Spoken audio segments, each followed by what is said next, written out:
My name is David, and I never imagined I'd have to barricade someone inside my own garage.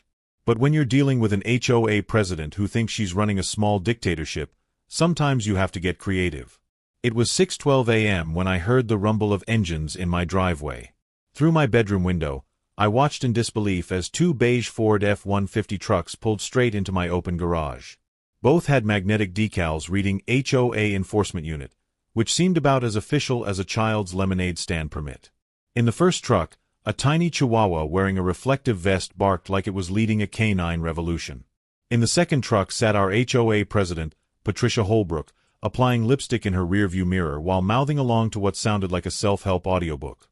That's when my grandfather Earl, who was staying with me for the month, shuffled out in his World War II veteran cap and fuzzy slippers. He took one look at the situation, pressed the garage door remote, and watched as it slammed shut with Patricia still inside.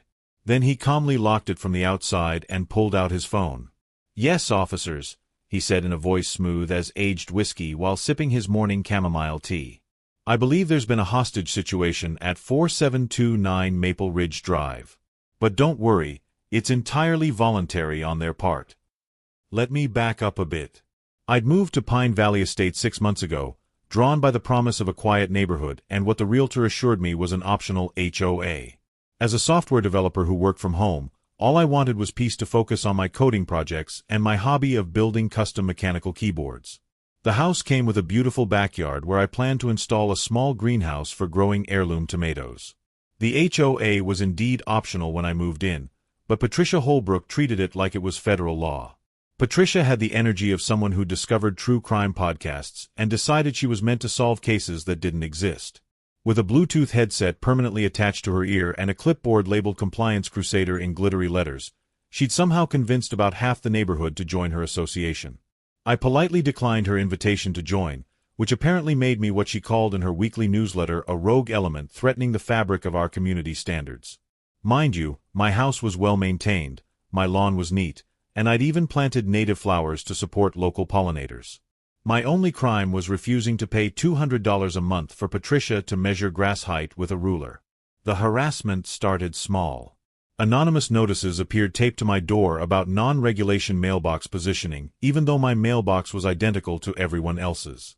Then came the drone flyovers, which I discovered were piloted by her teenage son Brandon in exchange for gaming gift cards.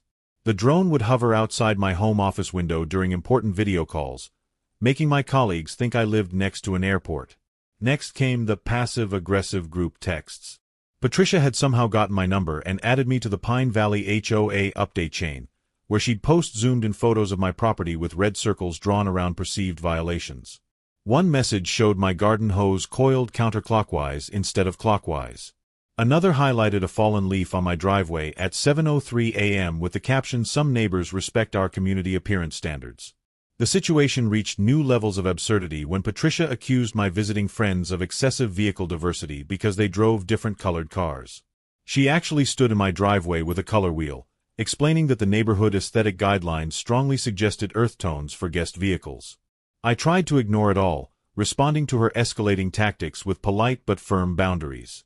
When she complained about my greenhouse plans, citing a non-existent shadow ordinance, I simply showed her my city-approved permits.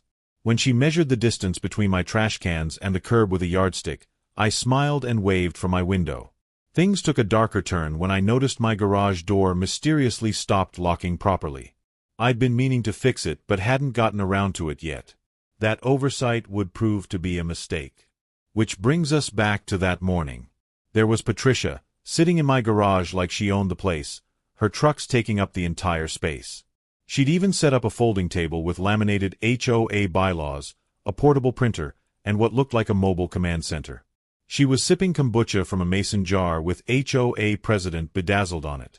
I threw on my robe and marched out to the garage, finding the side door locked from the inside. Through the window, I could see Patricia organizing papers with the determination of someone planning a military campaign. "Patricia," I called through the door, keeping my voice level despite my mounting frustration, "you need to leave my property immediately." She looked up with a smile that could freeze antifreeze and replied in a sing-song voice, "Oh, David. Perfect timing. This garage is now under provisional HOA jurisdiction pending your compliance review. Check Section 14-C of the Emergency Annex, which I'll be happy to print for you once I finish setting up the mobile office. There is no emergency annex, I said, my patience wearing thin. You're trespassing. Leave now or I'm calling the police. Patricia laughed with the confidence of someone who'd never faced real consequences. The police? Oh, honey, I have a very good relationship with local law enforcement. Officer Jenkins bought cookies for my daughter's scout troop. Besides, this is official HOA business. You can't call the police on community improvement initiatives. That's when Grandpa Earl appeared beside me, having observed the whole exchange. Earl had served in Korea and survived what he called 2 HOA wars in his retirement community in Florida. He recognized a power-hungry tyrant when he saw one. "David," he said quietly, his eyes twinkling with mischief, "go make yourself some breakfast. I've got this handled." Before I could protest, Earl had already pressed the garage door button on his key fob. The door rumbled down, trapping Patricia, her assistant Keith, who I hadn't noticed was napping in the passenger seat, the 2 trucks, and Lieutenant Snuffles the Chihuahua inside. "Grandpa," I whispered urgently, "we can't lock her in the garage." "We're not locking her in," Earl said with the wisdom of someone who'd dealt with bureaucratic bullies before. "We're securing our property from trespassers who refuse to leave. Big difference. She's free to exit through the door she illegally entered through any time she wants. We're just making sure she can't take our garage with her." He then pulled out his phone and dialed 911 with the casual air of someone ordering pizza. "Yes, hello, officers. This is Earl Morrison at 4729 Maple Ridge Drive in Pine Valley Estates. We have a situation here that requires your immediate attention. 2 individuals have broken into my grandson's garage with vehicles and are refusing to leave the premises. They claim to have authority they don't possess and are attempting to establish some sort of headquarters in private property." I could hear Patricia pounding on the garage door, her muffled shouts about illegal imprisonment and HOA protocols barely audible through the metal. "That's correct, officer," Earl continued in his calm voice. "They're currently contained in the garage for our safety and theirs. We felt threatened by their aggressive trespassing and didn't want the situation to escalate. Yes, we'll wait right here for you. Thank you so much." Earl hung up and handed me a lawn chair from the porch. "Might as well get comfortable," he said, pulling out a bag of honey-roasted peanuts from his pocket. "In my experience, it takes about 15 minutes for reality to set in with these types." Sure enough, we could hear Patricia's tone shifting from imperious demands to nervous bargaining. The pounding became less aggressive and more desperate. Through the window, I could see her frantically scrolling through her phone, probably looking for HOA bylaws that would justify breaking and entering.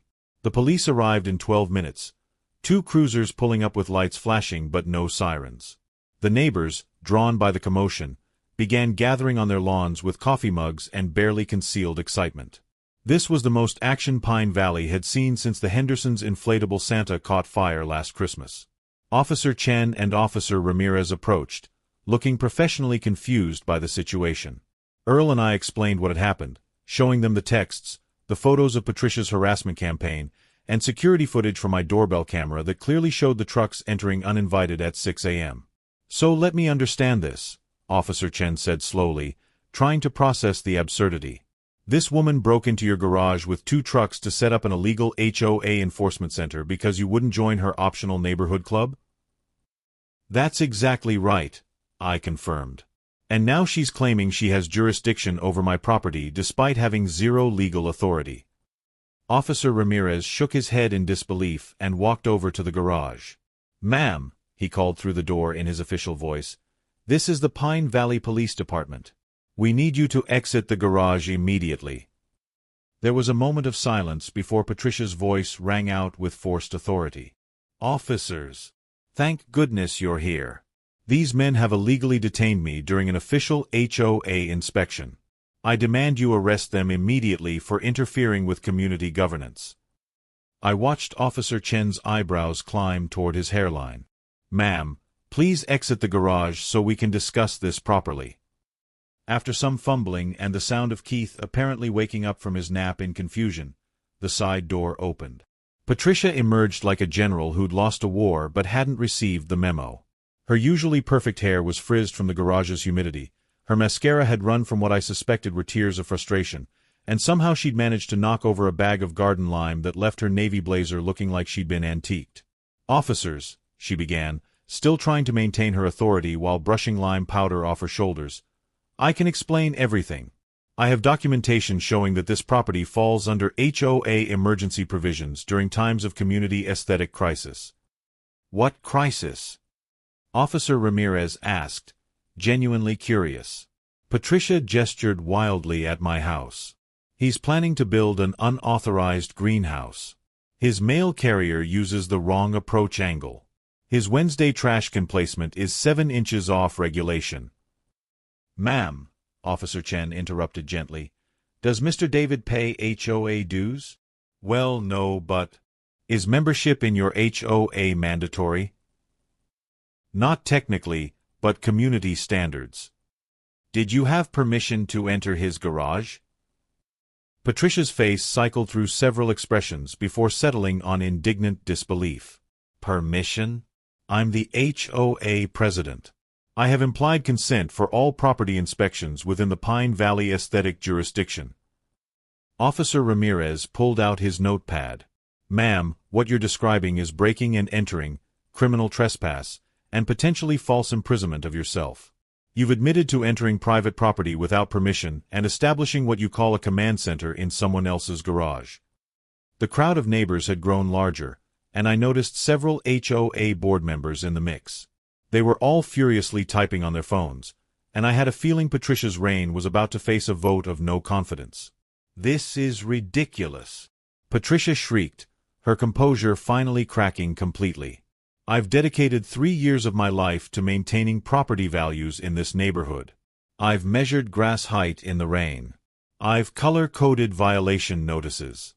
I've created a 37-page manual on appropriate seasonal wreaths." Keith, who had stumbled out of the garage looking deeply confused, tried to help. "Patricia has the community's best interests at heart," he offered weakly, then seemed to realize he was potentially admitting to a crime and quickly added, "But I was just sleeping and had no idea where we were." Lieutenant Snuffles, the Chihuahua, had also exited the garage and apparently decided to defect. The tiny dog trotted over to Earl, who picked him up and began scratching behind his ears. "Good boy," Earl cooed. "You know a sinking ship when you see one, don't you?" Officer Chen finished taking statements while Officer Ramirez photographed the scene. The 2 HOA trucks sat in my garage like beached whales, their enforcement unit decals looking particularly ridiculous in the morning light. "Mr. David," Officer Chen said, "would you like to press charges for criminal trespass?" I looked at Patricia, who had gone pale beneath her smeared makeup. Part of me felt sorry for her, but then I remembered the months of harassment, the drone surveillance, and the 43 text messages about my hedge trimming technique. "Yes," I said firmly. "I would." Patricia let out a sound like a deflating balloon. "You can't be serious. This is a neighborhood matter. We can handle this internally through the HOA Grievance Committee." "The HOA you keep mentioning," Officer Ramirez noted, "that Mr. David isn't a member of?" As the officers led Patricia to their cruiser, she continued protesting with increasing desperation. "This is a conspiracy. David is trying to destroy our community values. Who's going to measure fence picket spacing? Who's going to ensure mailbox uniformity? This neighborhood will descend into chaos." The neighbors seemed unbothered by this apocalyptic prediction. In fact, I heard Sandra from across the street mutter, "Thank God, maybe now I can paint my door whatever color I want." Keith wisely chose to cooperate fully, admitting he was just Patricia's nephew trying to earn college credits for what his aunt had described as an internship in community management. The officers let him go with a warning after he promised to find a different internship, preferably one that didn't involve breaking into people's garages. The tow trucks arrived to remove the HOA vehicles, which Patricia watched with the expression of someone seeing their empire crumble. She kept shouting about emergency protocols and subsection violations even as Officer Chen read her rights. "You have the right to remain silent," he began. "I waive that right," Patricia interrupted. I want everyone to know that this is what happens when you care too much about your community. When you sacrifice your weekends to create color palettes for appropriate outdoor furniture. As the police car pulled away with Patricia still lecturing about the proper width of driveway cracks through the window, the neighbors began to disperse. But not before several board members approached me. "David," said Margaret Wu, the HOA treasurer, "I think I speak for the board when I say we're terribly sorry about all this. We had no idea Patricia was taking things this far. We're calling an emergency meeting tonight," added Tom Bradley, the secretary. "I think it's safe to say there will be some significant changes to leadership." By that evening, the Pine Valley Estates HOA WhatsApp group which I'd been forcibly added to was buzzing with activity. The emergency board meeting was held over video call, and I watched the proceedings from my laptop while Earl made us celebratory grilled cheese sandwiches. The vote to remove Patricia as president was unanimous, even from her own hand-picked vice president. It turned out she'd been using HOA funds to purchase the trucks, the drone, and even Lieutenant Snuffles, who she'd registered as an emotional support enforcement animal. The financial audit that followed would reveal more questionable purchases, including a $3,000 laminating machine for violation notices and a subscription to a military strategy online course. The legal consequences rolled out over the following weeks. Patricia was charged with criminal trespass, breaking and entering, and misuse of HOA funds. Her lawyer, looking exhausted at the preliminary hearing, tried to argue that Patricia suffered from what he called excessive community enhancement disorder, which surprisingly wasn't a recognized legal defense. The judge, barely suppressing his amusement, sentenced Patricia to 100 hours of community service, specifically maintaining the public gardens at City Hall under the supervision of a professional landscaper who was instructed to measure her work with the same exacting standards she'd applied to others. She was also ordered to pay $3,000 in fines and full restitution for the misused HOA funds. But the final blow came from her employer. Patricia had been a middle manager at a regional insurance company, and news of her arrest for breaking into someone's garage with company time clearly visible on the security footage led to her immediate termination. Her boss later told me privately that they'd been looking for a reason to let her go ever since she tried to implement a 30-page dress code for casual Fridays. Standing in the courtroom as the judge delivered the sentence, Patricia's face went through a journey of emotions. Shock turned to disbelief, then to anger, and finally settled on something that looked almost like recognition. For perhaps the first time, she was experiencing what it felt like to be on the receiving end of inflexible rules and harsh consequences. "Your Honor," she said in a small voice completely different from her usual commanding tone, "I was only trying to maintain standards." The judge's response was swift and pointed. "Ms. Holbrook, there's a difference between maintaining standards and criminal behavior. $3,000 fine, 100 hours of community service." Court dismissed. Patricia's mouth opened and closed like a fish out of water, her signature clipboard hanging limply at her side as the bailiff escorted her out.